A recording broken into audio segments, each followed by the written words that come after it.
Usualmente no encontramos estos parásitos, más sí lo encontramos ya eh, en formol, ¿no? Este, en nuestro stock que tenemos ahí, ¿no?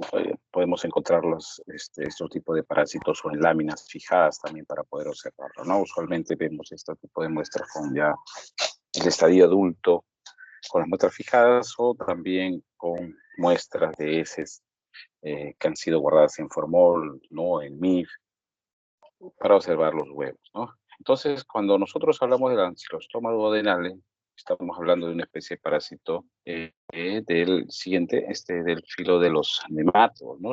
¿Verdad? Es un nematodo que causa una de las parasitosis, pues que son una de las más prevalentes, que junto con él, otro que es el Necator, el Necator americanos, son los causantes de ¿qué enfermedad van a producir? ¿Qué patología? Anquilostomiasis, ¿no? Anquilostomiasis, esa es la patología que genera el ancilostoma duodenale o también el Encautor americano, ¿no? Bueno, y nosotros vamos a ver en esto, en ese tipo de, de nematodos, es un gusano redondo, no es mayor a 2 centímetros, menos de eso. Tienen los sexos separados, o sea, podemos diferenciarle el macho de la hembra. La boca está provista de una cápsula con 4 ganchos, básicamente, o dientes, ¿no? Que se adhieren a las velocidades de la mucosa del intestino. Y también podemos observar que hay 2 tipos de larvas, básicamente, ¿no? Raptitoides, que son redondeadas, la filariforme, que es un poquito más largo de esto, ¿no? Bien, ahí nosotros estamos viendo que tiene un aspecto alargado, ¿no? En el gráfico vemos cilíndricas, obviamente, porque son nematodos. La hembra siempre es más grande, ¿no? De 10 a 13 milímetros de longitud por 0.6 milímetros de diámetro. La porción cefálica es ligeramente adelgazada, o sea, como vemos acá en el gráfico, la porción cefálica es la más delgada y una curvatura cervical que se dice que el extremo anterior esté dirigido al dorso, ¿no? El extremo anterior, vemos, se dirige como hacia el centro, como una curva, casi, ¿no? En el lado más derecho podemos ver, esa es una muestra de cómo podemos ver, es un, eh, podemos ver que es una placa dental y a través de esta placa dental se abre una glándula dorsal simple, ¿no? Vemos ahí, son los dientes. Lo que podemos, por ejemplo, en el estadio adulto lo podemos ver láminas fijadas para ver esto, ¿no? Que caracteriza. Siguiente. Siguiente, y acá podemos diferenciar la hembra que termina en una pequeña espina, ¿no? Termina en una pequeña espina y presenta un genópero vulva en unión de los 2 tercios anteriores. O sea, así en el doblez, casi, el primero, donde dice female, ¿no? Y en el macho, que es un poquito más pequeño, ¿no? Presenta una pulsa ancha con un radio dorsal. Vemos la parte donde, ¿no? En el macho, el lado derecho. Vemos ahí que tiene una parte, un radio un poco más, una pulsa ancha, un lado más ancho, ¿no? Y esto lo podemos diferenciar. Siguiente.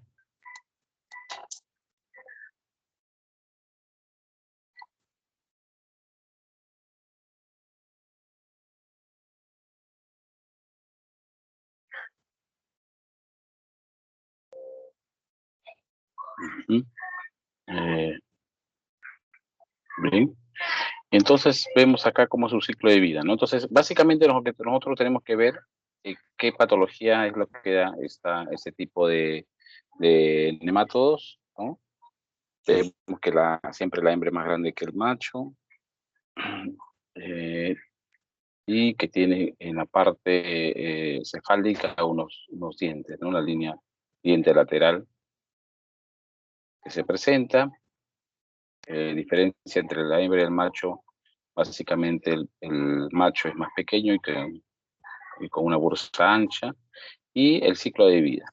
Y en el ciclo de vida nosotros tenemos que ver dos partes importantes, ¿no? Una forma infectante y la forma diagnóstica de cada parásito. Es lo que básicamente es en la parte práctica que vamos nosotros a encontrar y vamos a poder nosotros hacer un diagnóstico, ¿no? Un diagnóstico de este parásito y también saber la forma infectante, porque es la forma con la cual nosotros podemos orientar a los pacientes de cómo cuidarse para evitar contraer este tipo de parásitos, ¿no? Entonces, por lo tanto, es importante para nosotros conocer cuál es la parte infectante y la forma diagnóstica de cómo lo vamos a encontrar. Entonces, acá como vemos, las larvas rhabditoides, ¿no? Son eliminadas por las heces. Y entonces en las heces nosotros vamos a encontrar este tipo de larvas, ¿no? Larvas rhabditoides que se eliminan en las heces. Esa va a ser la fase infectante. Esta larva rhabditoide puede transformarse en larvas filariformes, que son mucho más grandes, ¿no? Y que son las que van a penetrar en la piel, o bien van a ir desarrollándose de forma de vida libre y van a ir desarrollándose, se fertiliza la hembra, elimina los huevos. Una vez que estos huevos son eliminados, van a formar la larva nuevamente rhabditoide que es liberada, y esta se puede convertir nuevamente en larva filariforme o nuevamente hacer una generación adulta y repetir el ciclo, ¿no? Esto es en la parte de vida libre. Pero una vez que esto se desarrolla en raya filariforme, que es la forma infectante, la larva filariforme, la forma infectante, esta va a penetrar en la piel, ¿no? Penetra en la piel, estas larvas filariformes van a migrar a los pulmones, sobre todo en los espacios alveolares, tráquea, faringea, son deglutidos aquí y van a ser ingresados al intestino delgado, donde van a desarrollarse ya las hembras adultas. Estas hembras adultas van a estar en el intestino y van a eliminar huevos que son depositados en la mucosa intestinal. Estos van a eclosionar y van nuevamente a eliminar la larva rhabditoide. Ahora, puede haber nuevamente una autoinfección, ¿no? ¿Cómo es la autoinfección nuevamente? Al eliminar estas larvas rhabditoides en el intestino grueso, se transforman en filariformes y nuevamente penetran la mucosa de la piel perianal. O sea, cuando salen, desarrollan, crecen nuevamente en forma de larva filariforme, y esto, al salir, nuevamente ingresan y penetran la mucosa de la piel perianal y nuevamente repitas, ¿no? Básicamente ese es su ciclo y la forma de cómo ingresan a nuestro organismo. ¿Sí? Eh,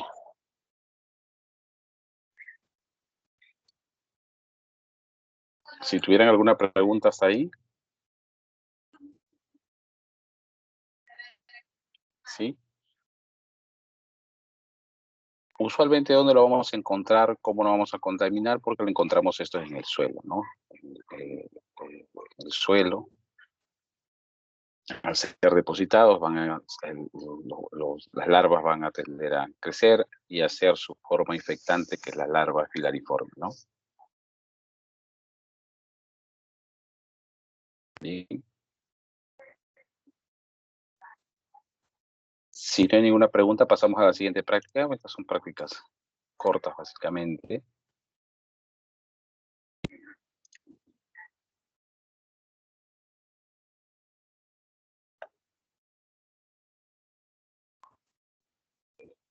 La práctica 4 es el Nencautor americano, ¿no? Habíamos mencionado que tanto el ancilostoma duodenal como el Nencautor americanos, ¿qué es lo que causa? Son los causantes de la anquilostomiasis, ¿no? Anquilostomiasis. Esa es la patología que genera, ¿no? Es el ingreso de estos parásitos dentro de los tejidos, dentro de los tejidos, ¿no?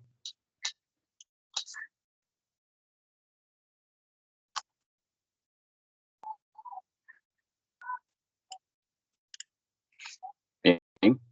Siguiente.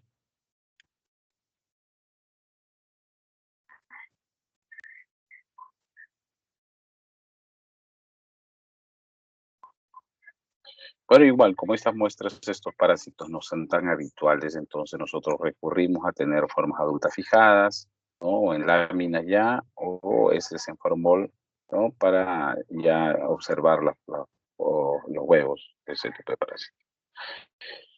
Entonces, como habíamos mencionado, generan ese qué tipo de patología genera la anquilostomiasis, ¿no? Entonces, ¿qué lo genera? El Necator americano y el ancilostoma duodenale, ¿no? Siguiente. ¿Qué es lo que nosotros vamos a ver en la parte del parásito en forma adulta, ¿no? Son de forma cilíndrica, parecido al ancilostoma, adelgazado en su extremo anterior, provista de un par de placas dorsales y ventrales, ahí se mencionan. A ver, si pasamos a la siguiente, más bien vamos observándolo y vamos explicándolo. Y básicamente en el gráfico, ¿no? Que es lo que vamos a observar. Vamos a observar esto en las láminas, y sobre todo el lado derecho es lo que vamos a observar, ¿no? Y en algunos casos el lado izquierdo, cuando lo fijamos bien en la laminita, ¿no? En estadio adulto, ¿no? Son de forma cilíndrica, como habíamos mencionado, parecido al ancilostoma, provista de un par de placas dorsales y ventrales, como vemos ahí al lado de la cápsula bucal, ¿no? Son casi tipos semilunares, par de lancetas triangulares subventrales que mencionan.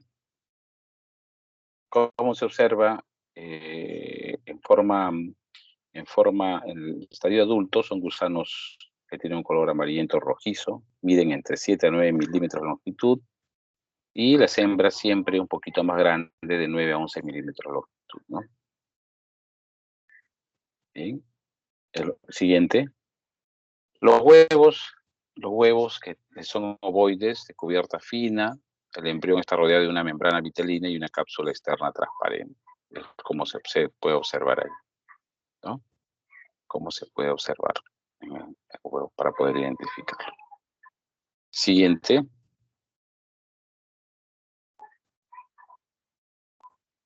Ya, ahí está, ¿no? Entonces, esta es cómo igualmente son las uncinarias, ¿no? Intestino o uncinariasis, que igual, la forma infectante, como nosotros podemos ver, ¿no? O la forma diagnóstica son los huevos en las heces, ¿no? Como vemos acá, los huevos en las heces. Esa es la fase infectante. Se han eliminado estos huevos están en el medio ambiente y van a pasar a ser unas larvas rabditoides, ¿no? Unas larvas rabditoides o rabditoformes. Y estos van a ir desarrollando en larvas filariformes. Larvas filariformes. Estos van a desarrollar larvas filariformes y nuevamente estos van a ingresar a la piel. Ingresan a la piel,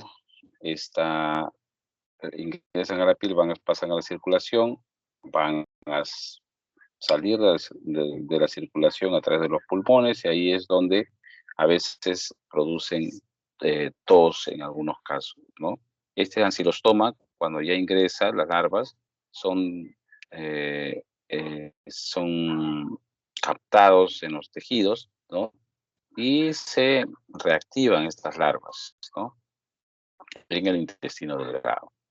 En el intestino delgado van a estar ahí y van a ser la forma adulta. Van a ser la forma adulta y de ahí nuevamente van a liberar los huevos, van a eclosionar y van a liberar los huevos en las heces, ¿no? Entonces, la fase infectante son los huevos en las heces. Perdón, la fase diagnóstica, porque es lo que vamos a nosotros ver. Y la fase infectante es la larva rabditoide, o larva filariforme, perdón. La larva filariforme es la forma infectante. Larva filariforme, que es la que ingresa en la piel, ¿no? Y bueno, casi básicamente es el mismo ciclo del Necator americano con la uncinaria igual, ¿no? O ancilostoma duodenal. Casi más o menos el ciclo. La diferencia viene a ser en la parte de los dientes, ¿no? De cómo se han formado, ¿no? En el caso americanos y el ancilostoma duodenal de cómo se van o cómo se presentan este tipo de los dientes. Como se observa y podemos hacer la diferencia. Siguiente.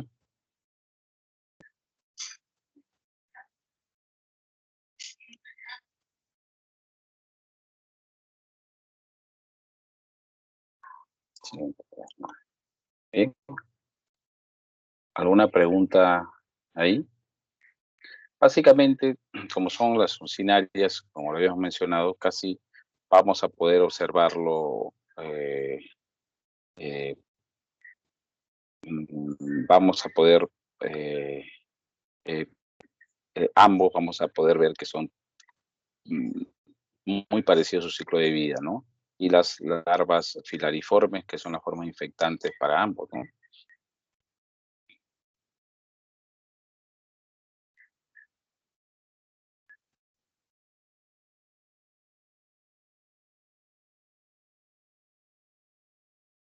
Bien. Eh, Siguiente, vamos a ver la siguiente práctica, que es los estrongiloides, ¿no? Estrongiloides.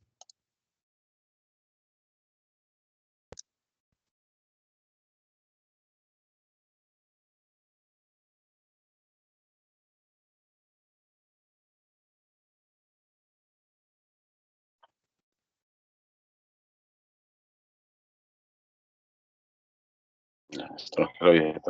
Igual. Siguiente. El método directo, podemos verlo método directo, método de sedimentación, muestras. Acá acá sí pues, se puede utilizar algunos métodos de sedimentación, ¿no? Para poder obtener, es más, ahora hay cultivos para los estrongiloides, pero que es bastante peligroso, ¿no? Porque empiezan a desarrollar las larvas y podría infestarse aquel que manipula, ¿no? Que está haciendo el personal de laboratorio. Pero básicamente nosotros en el laboratorio vamos a ver las estructuras morfológicas ya de muestras fijadas o hacer un método directo de muestras de pacientes positivos.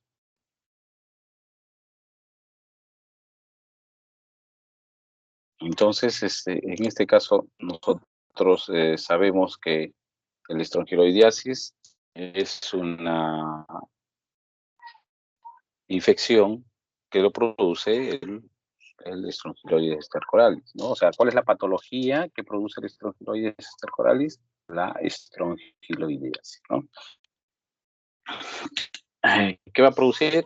Produce un exantema, síntomas pulmonares como tos, sibilancias.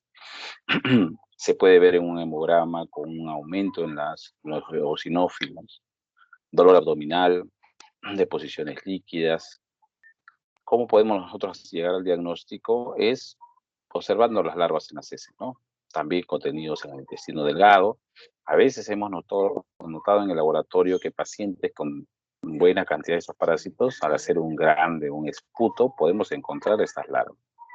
O a través de, se supone, los aspirados bronquiales también podemos encontrar, ¿no? El tratamiento para la estrongiloidiasis, ¿cuál es? La tan actualmente usada es la ivermectina, ¿no? La ivermectina es básicamente de primera línea para el tratamiento de los estrongiloides percorales, ¿no?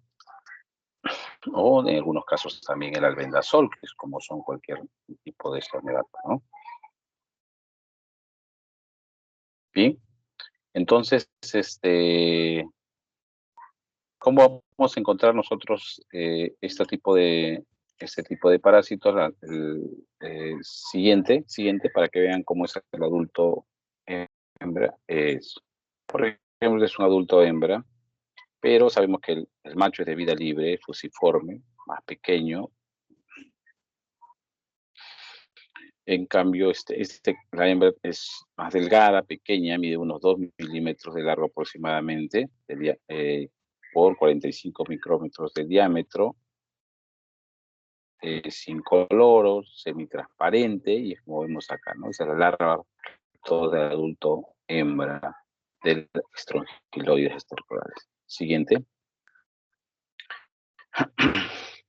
Ahí está, la larva raditiformes o raditoides. Estas larvas el primer estadio salen de los huevos, o sea, igual como los otros parásitos, después de los huevos salen las larvas raditoides, donde podemos ver ahí dentro de este parásito en la fotografía, tiene un esófago muscular con una porción anterior, dice, de masa, con un estrechamiento detrás de la parte media y un bulbo posterior, ¿sabes? Vemos un poquito más afilada en la parte posterior. Y después vienen las larvas filariformes, ¿no? Estas larvas son más de cuerpo más delgado, son parecidas a la larva filariforme de las uncinarias, y porque se diferencia por presentar un esófago largo, ¿no? Y una muesca en el extremo causal. Los huevos, ahí están, siguiente, por favor. Ahí está, ¿no? ¿Cómo se observan, no? Se observan, son ovoides, suelen eclosionar dentro de los tejidos. Listo, siguiente. ¿Y cómo podemos diferenciar nosotros de las uncinarias con el estrongiloide? Sabemos que son parecidos. Siguiente. Podemos ver, ¿no? La cavidad bucal, la diferencia entre los estrongiloides y las uncinarias, ¿no? Tienen las larvas raditoides, usualmente como son bastante parecidas, ¿no? Porque tiene una cavidad bucal, ¿no? Una parte del genital, ¿no? Igual en el estadio de la larva filariforme, ¿no? Tiene la parte de esófago, aunque acá es un poco más recto, ¿no? Y podemos diferenciarlo en comparación con las uncinarias. Siguiente.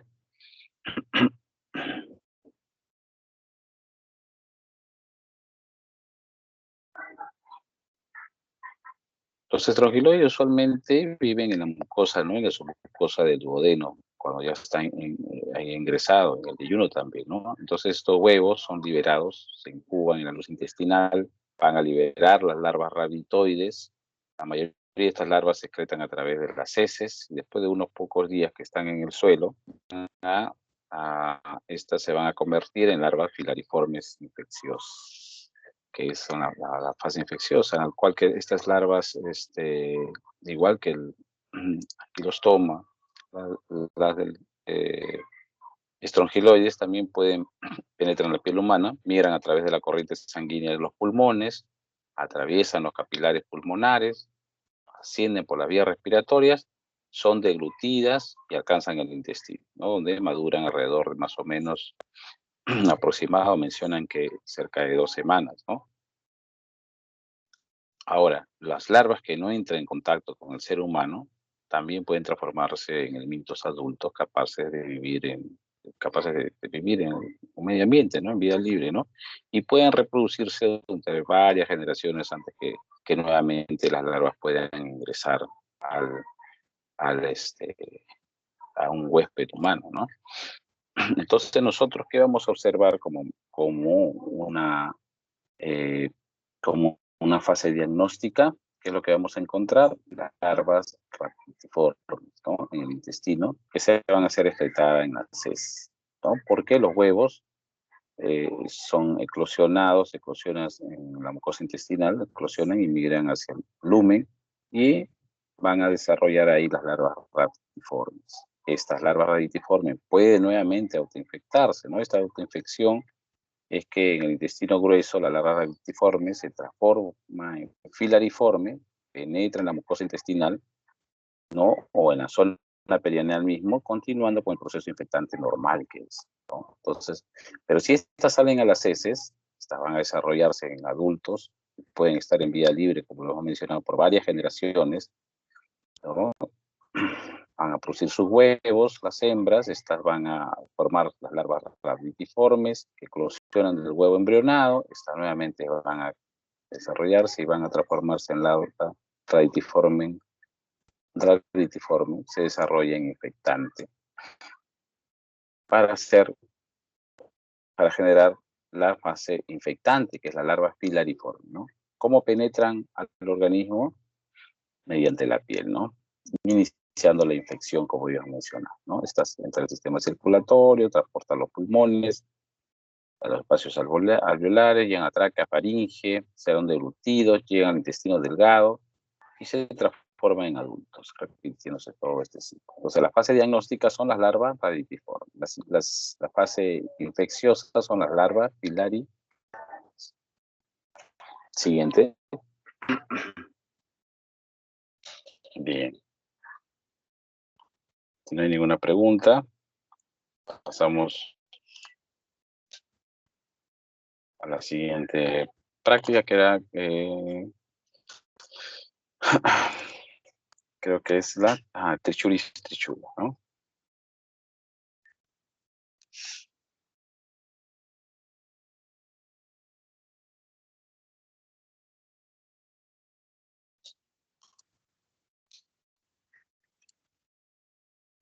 Bien. No, trichuris trichura, trichuris trichura es o tricocéfalo también se le determina, también es una especie de parásito nematodo, también es, porque estamos estudiando ahorita los nematodos, ¿no? ¿Cuál es la patología que genera?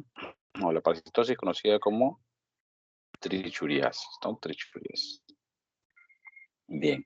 Son gusanos siguiente, gusanos que son siguiente. Bueno, aquí vamos a ver cómo lo podemos ver. Acá sí, por ejemplo, este tipo de parásitos sí lo podemos encontrar. Básicamente, en algunos casos, la presencia de, por ejemplo, en los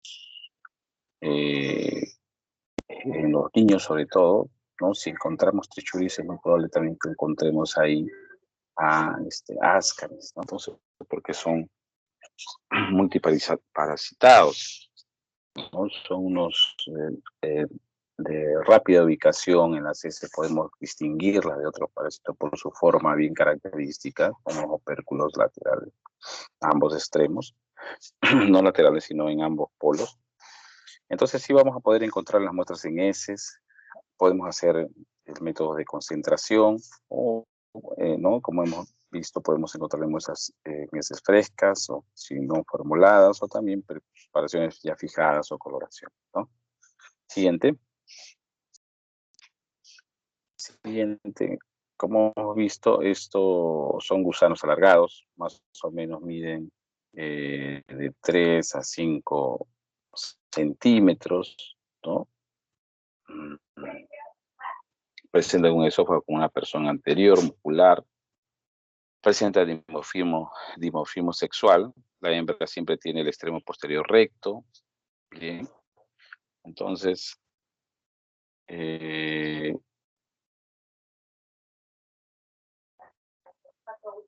bien, siguiente,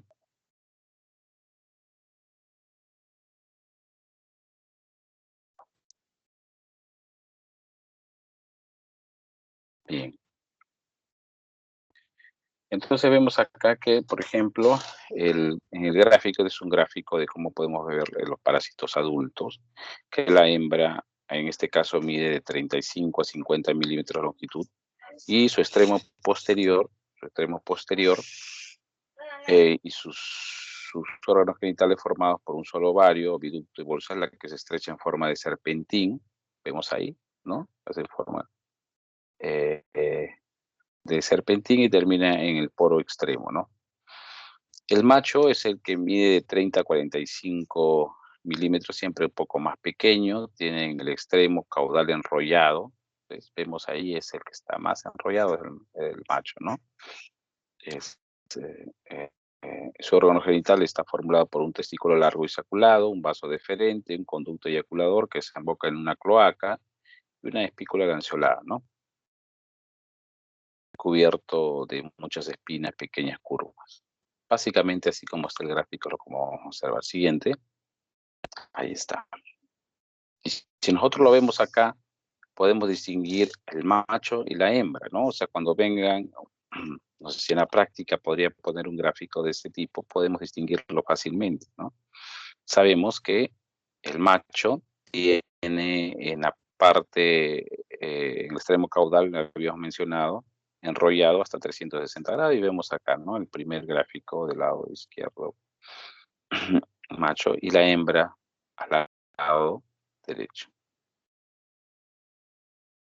Ujú. Podemos distinguirlo. Siguiente.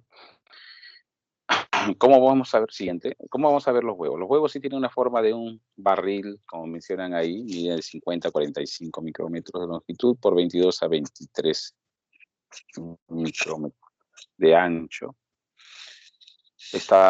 Tiene una cubierta vitelina que cubre el embrión, y esta cubierta triple, como vemos ahí, ¿no? Una cubierta externa de bilis presenta dos prominencias, vemos aquí, ¿no? Intralaminares, bipolares, o sea, en ambos polos, sin teñir, con apariencia de tapones mucoides, ¿no? Vemos a los extremos, tapones mucoides, como tapones mucoides. Y esto, para generar un embrión, necesitan de varios días todavía en el suelo, ¿no? Para desarrollar esto, ¿no? Son características, la morfología de estos huevos, que lo podemos distinguir en una muestra de estos, ¿no? Refringentes, los polos, para poder nosotros distinguir este tipo de huevos de este tipo de parásitos. Siguiente.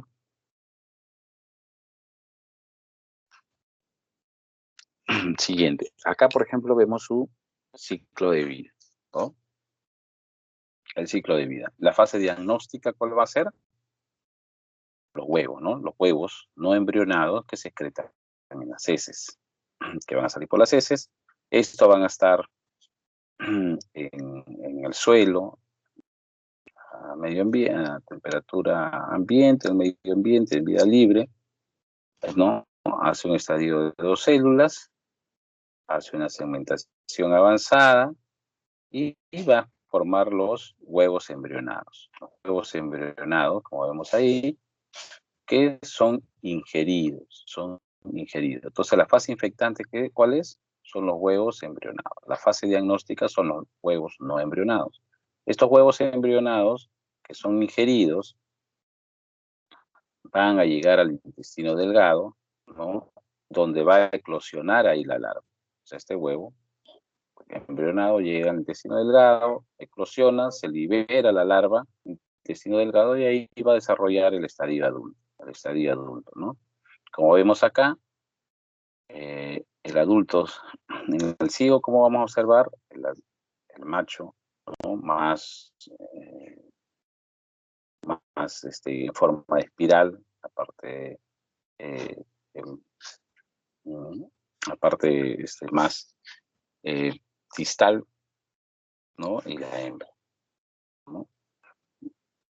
Más enrollado el macho que la hembra, ¿no? Bien, básicamente es de su ciclo de vida, ¿no? Y de sus estadios diagnósticos. Siguiente. Bien, creo que eso es bien. Eso creo que son las 4 prácticas que faltaban, que eran prácticas cortas en sí, pero que siempre es importante nosotros tener en cuenta de cómo lo observamos al microscopio con esos gráficos, cuál es el ciclo de vida de cada parásito, para poder nosotros definirlo, poder identificar, poder saber y tomar las medidas preventivas para saber cuál es la fase infectante y evitar esto. No sé si tienen alguna pregunta. Si no tienen una pregunta, también quería consultarle con respecto a su trabajo de investigación. Me dijeron que iban a hacer un trabajo en cuanto a una valoración del peróxido de hidrógeno en aerosoles para esterilización de mascarillas, algo así. Sí, doctor, ese va a ser nuestro tema y también vamos a compararlo con los rayos ultravioleta tipo C. Creo que también estaba, bueno, hay artículos Ya. donde también lo recomiendan, creo que uno de los dos, y vamos a hacer como una comparación para ver cuál es más efectivo. ya saben la metodología, cómo lo van a hacer, después cómo van a saber si están totalmente estériles o no, para Todavía está, activarlo, el todavía proceso. ahorita, como vamos a dejarlo en protocolo, vamos a buscar todavía la parte de la metodología como haríamos, pero ahorita estamos en la parte de marco teórico y reestructurando un poco, ¿no? El marco teórico, los antecedentes y avanzar un poco con la metodología. Y es justamente eso, como usted tiene un poco más de conocimiento, le queremos consultar, pero creo que primero sería tener ya hecho el marco teórico con los antecedentes y eso. Y ya con eso tener un poco más de información al respecto. Ya, perfecto, perfecto. Ya, está bien, perfecto. Mañana tenemos otra práctica, ¿no? Mañana tenemos la práctica 6 y 7 según lo programado, ¿no? A ver, no, 7 y 8, creo. Sí, doctor, 7 y 8. 7 y 8, ¿no? Sí.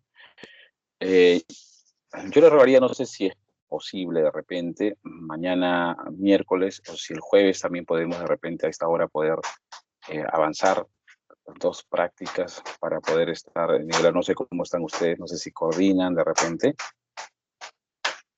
No sé si sería posible o cómo están con el tiempo, con las demás clases, con los demás cursos.